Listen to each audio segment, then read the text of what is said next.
Welcome back to my channel. Today I would like to compare the large vehicles in the original Star Wars trilogy and the toys that were made for that. During the original trilogy, when I grew up in the 70s and 80s, these were not really available, and that's why for me the only available Star Destroyer at that time was this die-cast version, which for me still until today I think is the original Star Destroyer, yeah, because I played with that a lot, and they had a lot of great features, had the shape, and had here even this hatch that could be opened, and there is what I call the smallest Star Wars vintage vehicle. I think it's the Tenta 4. Yeah, that was the only version that was made, I think, from the Tenta 4 in the old time. And this is great, still a great toy, and I still enjoy looking at it, and I spend a lot of hours with it.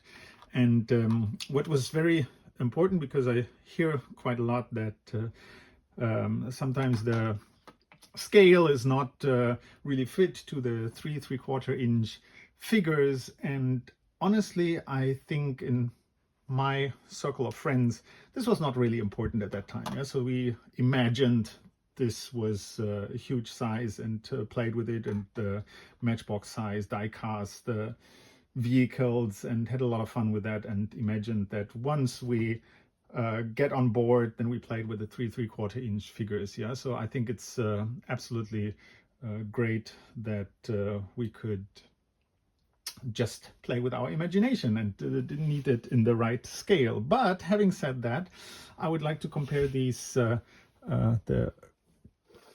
newer versions of the Star Destroyers, which is here, I think, from the collector's edition or something it's called, is I think not a bad addition to the original die-cast version of the Star Destroyer.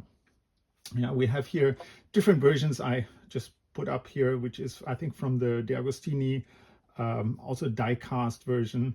Don't know, never played with that. It's, I think, also meant to be in a box like this here with a Super Star Destroyer. And yeah, it's not really a toy for me. It's for something just to look at. And that's why I don't know if this has play value or this has no emotional feeling for me, actually. What I think is great is, and that's why I come to the Star Destroyer from this collector's edition, I think it has a really nice shape. It's a bit different from the original one. I think it's more inclined, but looks also more like the original in the movies, I think.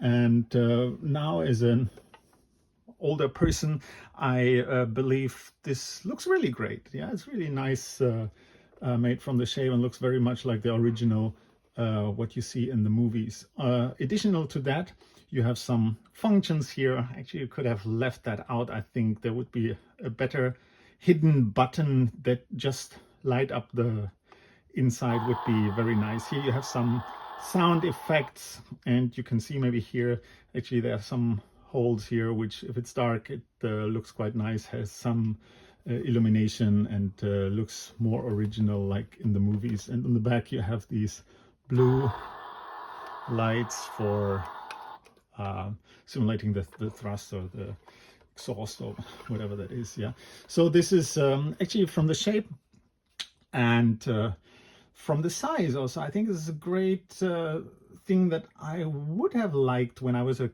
kid in the 1970s or 80s to play with, I could imagine. Yeah, especially because of the size, what later came up for these micro machines. Actually, I was not a fan of the micro machines in the 1990s, and up until now, I think somehow this is not my style of toy. But what is good about them, they did almost everything.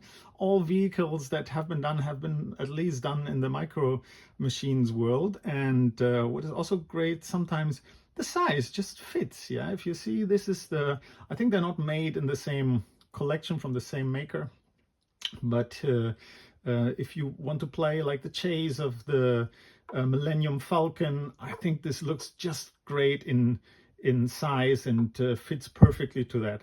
The other one is, of course, the Tente 4 Blockade Runner. I don't have that as a Micro Machines version, but also fits, I think, very exactly to this size of Star Destroyer. Yeah, so this is quite good, I think, to play with and combine it with the Micro Machines versions of the vehicles. Yeah, so there might be, you can chase along or whatever, and have some sound effects. I think there's a kind of a play value. I would have liked to have certain vehicles as Micro Machines size, and this Star Destroyer in a quite, I think it's about 30 or 40 centimeters long, so it's quite a huge toy, and I think I would have liked to play with it. Having said that, my almost all-time favorite and very seldom made into a toy version, except for the Micro Machines, of course. They, as I said, I have the feeling they did almost everything, is this Super Star Destroyer, which is also, you just saw that in the comparisons with the Star Destroyer, is almost a bit smaller, even though it's from the same series. And it's also this bluish part in the middle is not really, for me, how it looks like in the movie.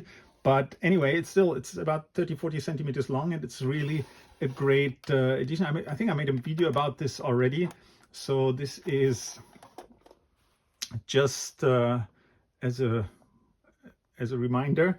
But what I think I didn't mention is, again, with these Micro Machines sized vehicles, like here the small Star Destroyer, I think fits very well to the size of the Super Star Destroyer. Yeah, so I could again imagine if I would have this toy in the 1970s or 80s, I would have liked to play with both of these together. It's just the imagination of this sheer size of the vehicles is just fantastic.